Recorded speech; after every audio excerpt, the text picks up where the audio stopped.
죽은 자를 통해 삶을 배우고 학생들을 가르치는 법의학자 이호 교수님이십니다. 아유, 안녕하세요. 반갑습니다. 반갑습니다. 저는 이제 전북대학교 의과대학에서 법의학 교수로 있습니다. 아울러서 이제 인문사회학교실 주임 교수를 맡고 있는 이호라고 합니다. 야.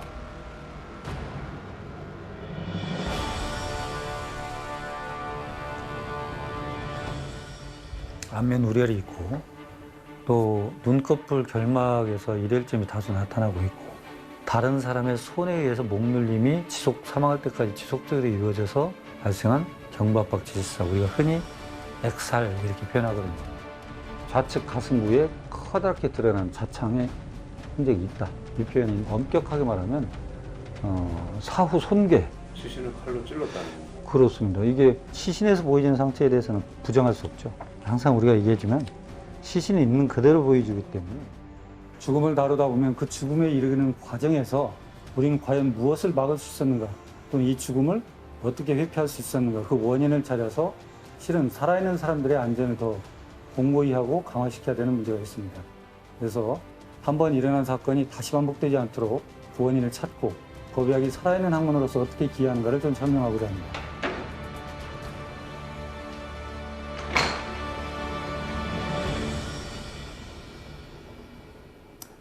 안녕하세요. 이번 학기에 법의학을 강의할 교수 이호입니다. 반갑습니다. 우리 교수님은 좀 법의학자가 되신 계기가 좀 있습니까? 저는 조금 독특해요. 제가 이제 80년대 학번인데 그때는 뭐 강의실에 이렇게 붙어 있기는 좀 어려운 시국들이 많아서 이제 유월항쟁도 있었고 그래서 그런 때 이제 아무래도 학생운동을 하고 변혁을 해보려고 하다가 89년도에 이제 광주에 조선대학교 이철규라는 민주조선 편집장이 있었어요. 국가보안법 소개 중이었는데 갑작스럽게 유원지에서 사망한 채 발견이 됩니다. 수배를 받고 있던 조선대학교 학생이 변사체로 발견됐습니다. 조선대 교지 민주조선 사건과 관련해서 경찰의 수배를 받고 있던 조선대학교 이철규 군이 수원지에서 숨진 채 발견돼 검찰과 경찰이 수사에 나섰습니다. 광주지방검찰청은 이철규 군의 사체가 발견된 지 21일째인 지난 5월 30일 이 군이 검문 토주 중 추락 익사했다고 최종 수사 결과를 발표했습니다. 검찰은 이 군이 지난 5월 3일 밤 10시 12분쯤 광주시 청옥동 제4수원지 청암교에서 경찰의 검문을 받자 산속으로 도주해 숲속에 숨어 있다가 청암교 아래 석축소단 급 커브 지점에 이르러 음력 금은밤의 어두운 상황에서 수원지에 빠져 익사한 것이라고 밝혔습니다. 그러나 이 같은 수사 결과는 경찰이 검문 도중 이 군을 놓쳤다는 가정에 기초하고 있는 것이며 그리고 부검 과정에서 드러난 문제점들에 대해 객관적이고 구체적인 증거를 제시해야 가능합니다.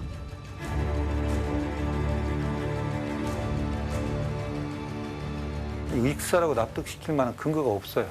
고도의 부패로 인해서 사인은 불명임을 하고 먼저 전제를 하고 비록 부패가 진행됐지만 여러 장기에서 플랑크톤이 검출돼서 생전에 입수했을 가능성은 나름 인정된다. 아마 그 죽음을 제가 그때 경험하지 못했다면 아마 의과대학을 졸업하지 않았을 수도 있어요.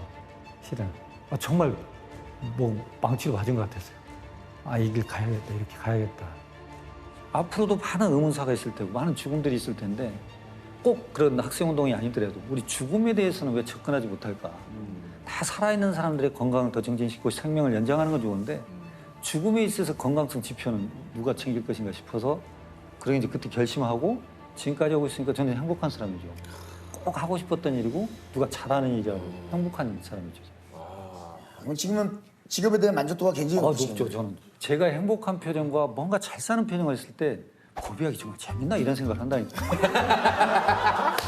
아니 근데 저는 진짜 아니 실제 이렇게 법의학 수업을 하게 되면 실제 사건을 접할 일이 굉장히 또 많을 것 같아요. 그렇죠. 그렇게 이제 뭐 사례 보면서 자기들이 눈이 열렸을 때 굉장히 재밌어하죠. 근데 그게 거의 별똥별 수준으로 싹 사라집니다. 그 사람을 잡으려고 하는 순간에 찰나의 순간에 왜 그러죠? 야, 이거 왔구나. 근데 이제 그걸 놓치죠. 그래서 제가 톰 소여 작전을 씁니다. 어떻게 씁니까? 톰 소여가 이제 이모한테 페널티를 먹었잖아요. 페인트 칠하라고. 예, 맞아요. 지나가는 친구가 야 뭐야 했더니 너 벌 받는구나. 아니야 이게 얼마나 재밌는 건데 너는 함부로 못해. 나 좀 하면 안 돼. 안 돼. 이거 나만 해야 돼. 막 자꾸 하니까 장난감 갖다 줘. 뭐 하면서 이제 그 페인트 장사를 칠해요. 하죠, 장사를. 네. 그러니까 네가 법의학을 한다고 해서 저는 넘어가지 않죠. 그럼요. 저는 관심이 없는 척하죠. 어. 학생들한테. 너 정도는 안 돼, 법의학이. 그 정도 관심은 수태 매년 있었어. 찾아온다고 아유 의대 졸업하고 또 찾아온다면 인턴 마치고 또 찾아오면 전문의 좀 따고 그렇게 여유 부리도 전문의 따고 나면 또 떠나버리고 없어요. 그때는 나도 수구리아스가 되니까 계속 자신감이 생겨가지고 제 이제 바로 밑으로 그 법의학 교수가 한 분 더 계세요. 아우. 그분도 이제 제자 노상재 아, 교수님이라고 계시는데요. 저처럼 돌연변이 혼자 커갖고 온 학생이에요. 어느 날 찾아온 거예요. 3년 차 때. 꼭 하고 싶다고 그래서 손을 잡았죠. 아, 잘 왔다. 그리고 정말 부자나 또는 뭐 화려한 자리는 아니더라도 행복한 인생 같이 살 수 있다 우리. 같이 공유하면서. 외롭지 않고. 그리고 우리는 행복한 일만 남아있다. 우리는 행복한 일만 남았다. 이게 지금 뭐 막 이렇게 인기 있는 과들을 하잖아요. 그러면 그 과는 언젠가는 떨어지는 일밖에 없어요. 아, 예. 근데 법의학은 더 낮을 데가 없어요. 그러니까 언젠가 올라가겠죠. 이게 제 생애 때가 아닐 수 있어요. 그러나 가능성 면에서는 그게 확실하죠. 아, 그렇죠. 그러니까 이만의 가능성이 있다는 게 근데 실은 노상재 교수 앞에 3명 정도가 법의학을 하겠다고 했다가 있었어요. 안 했어요. 선배들이 누가 한다고 그러니까 본인이 감히 얘기를 못 꺼내고 있었던 거예요. 저는 그 숲에 가려서 못 봤던 보석이죠. 이들이 싹 사라지고 나니까 보석이 혼자 남았던 거예요. 야 표현이 좋으시다. 아니, 그분을 위한 찬사는 뭐든지 해야 되죠. 이게 이제 학생들을 지금 가르치고 계신데 그 외에도 이제 부검도 조금 하십니까? 그렇죠. 지금은 이제 우리가 전라북 도내에 발생한 일반 사건은 저희 전북대학교가 하고 있죠. 그러니까 특히 억울하게 돌아가신 고인의 마지막 희망이 또 어떻게 보면 이제 부검이 될 수도 있는데 이게 이제 교수님이 쓰신 부검 감정서가 이 진실을 밝히는 또 이제 단초가 된 적이 좀 있으실 것 같아요. 그러니까 이제 저희가 보통 보면 부검이 참 어렵죠 이런 표현을 하거든요. 네. 시신을 보는 것 때문에. 근데 저희는 부검 자체의 행위가 어려운 게 아니고 그게 끝나고 감정서를 쓰는 작업이 참 어렵습니다. 근데 그게 이제 법정으로 가야 되기 때문에. 근데 감정서를 쓰다 보면 이분이 왔던 사건에 해당되지 않는 손상들이 있을 때가 있어요. 예를 들자면 어느 유원지에서 프린스 차량이 유원지로 굴러서 내려갔죠. 근데 그 안에 운전자가 사망한 채 발견이 돼요. 그런데 이분이 사망하려면 탑승자니까 차량 내부 구조하고 어떤 충돌이 있어야 사망할 수 있잖아요. 그러지 않습니까? 그렇죠. 근데 이분의 머리나 이런 쪽에 독특한 모양들이 있어요. 동심원 배열인데. 근데 그것은 차량 구조물의 그 형상을 만들어낼 수 있는 구조물이 없어요. 도대체 이 손상은 어떻게 발생할 수 있느냐는 도저히 해결할 방법이 없어서 감정서 뒷면에 썼어요. 그리고 한 10몇 년이 지나서 어떤 남편 살인 사건에 관련된 하다가 그 여인을 조사하다 보니까 전 남편이 죽은 사건이 있었던 거예요. 그 아래서 PD가 찾아왔는데 이 모양을 내가 해석을 못하고 있어요. 제 감정서가 그게 있어서 잠깐 나갔어요, PD가. 그리고 한 30분쯤 있다 뭘 들고 와요. 이거 아닙니까? 그런 게 뭐예요? 마늘 찌는 공이죠. 예. 그 몽둥이가 생긴 거 있죠. 아 예. 그걸 들고 왔는데 그 모양인 거예요. 그렇게 해서 한번 찾은 것도 있고. 아 이거. 내연남과 공모해 전 남편을 살해하고 교통사고로 위장한 전 부인이 경찰에 붙잡혔습니다. 15년인 공소시효를 불과 25일 앞두고 사건의 전모가 드러났습니다.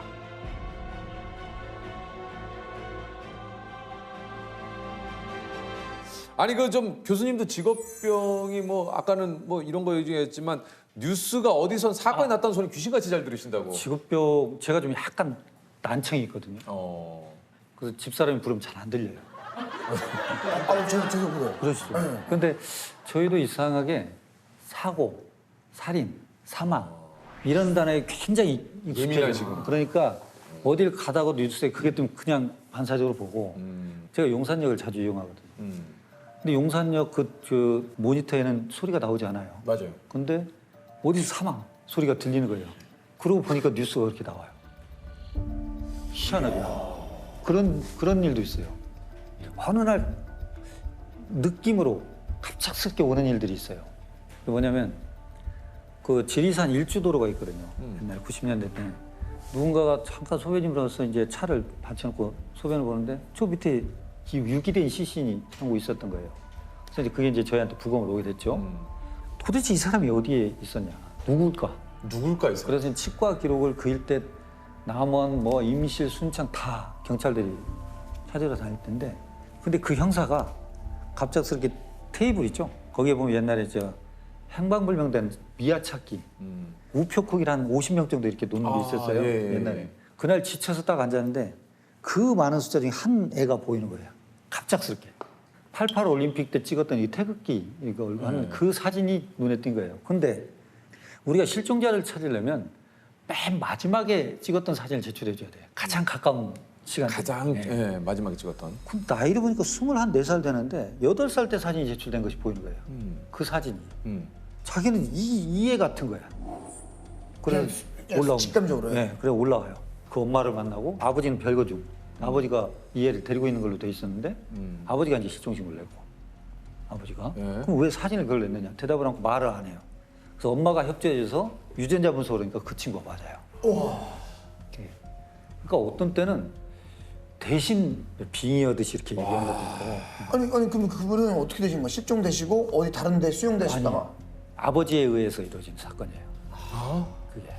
아버지가 이제 데리고 있다가 그렇게 하고 이제 그것다 지휘산에다가 이렇게 한 거죠. 근데 이런 사건도 있었어요. 광주 국과수에 있는데 뭐 경기도 경찰서에서 부검 의뢰가 오는 거예요. 봤더니 1년 전에 사망한 사람을 광주 시립묘지에 매장을 해놓은 시신이 있는데 이거를 파서 부검을 해야 된다는 거예요. 근데 사건은 뭐냐면 어떤 남자가 경찰에 와서 신고를 했어요. 자기 고향 후배하고 자기 부인하고 공모에 자기를 죽이려고 하는 것 같다. 그래서 경찰이 이렇게 뒤져보니까 둘이 내연 관계인 건 맞아요. 근데 그 둘을 따로 죄수의 딜레마 게임 있죠.